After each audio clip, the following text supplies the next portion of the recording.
When a massive global brand like Mango hits the headlines, you're usually expecting to hear about a new fashion line. But in 2025, they were in the news for a completely different reason, and it's a huge warning for pretty much any business out there. So let me just start by asking you this. How well do you really know, really know, how secure your business partners are, the vendors you work with day in and day out?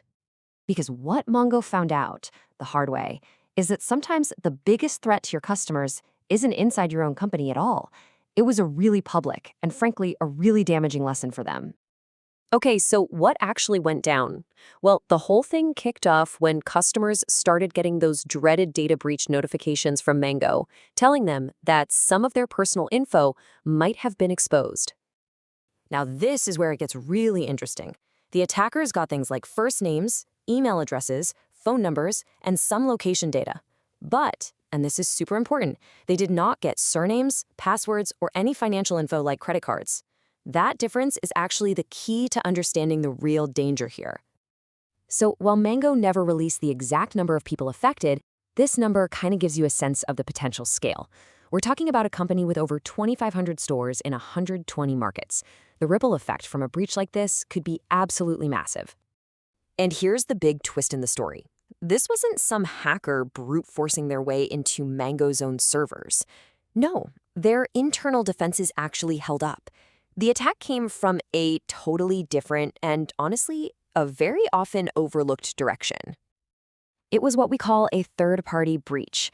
Basically, the hackers didn't even bother attacking Mango directly. They were smarter. They found a weak spot in one of their external marketing partners and just waltzed right in through that door to get to Mango's customer data. And this visual just explains the problem perfectly, doesn't it? Most businesses pour tons of money into building up their own defenses, the castle walls.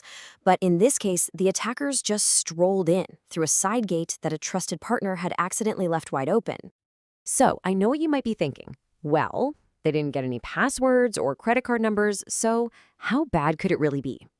And the answer, unfortunately, is it can be very, very bad. Even that partial data is like gold to criminals. Think about it. With just your name, email, and phone number, a scammer can create a phishing email that looks incredibly legit. They can pretend to be Mango or your bank and use that trust to trick you into giving up the really sensitive stuff. It's just the first domino to fall in a much bigger scam. All right, so this all sounds pretty serious. The big question is, how do you stop your business from ending up in this exact same situation?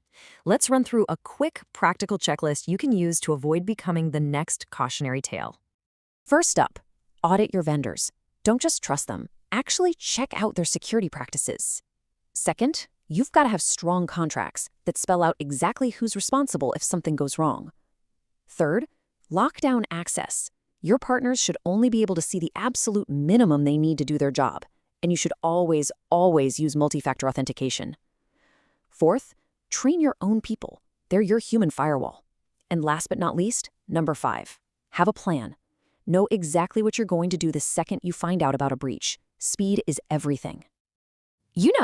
The really uncomfortable truth the Mango breach brings to light is that your company's security perimeter isn't just your own office or your own network anymore. It stretches out to include every single partner and vendor you work with. And it really all boils down to this. You can send out all the apology emails in the world after a breach, but winning back customer trust? That's a whole different ballgame. Proactive prevention isn't just a good idea, it's absolutely critical to survival. So we'll leave you with this one question to chew on. After hearing all this, take a good, hard look at your own business. Do you actually know who the weakest link is in your security chain? Because you can bet the bad guys are already looking for it.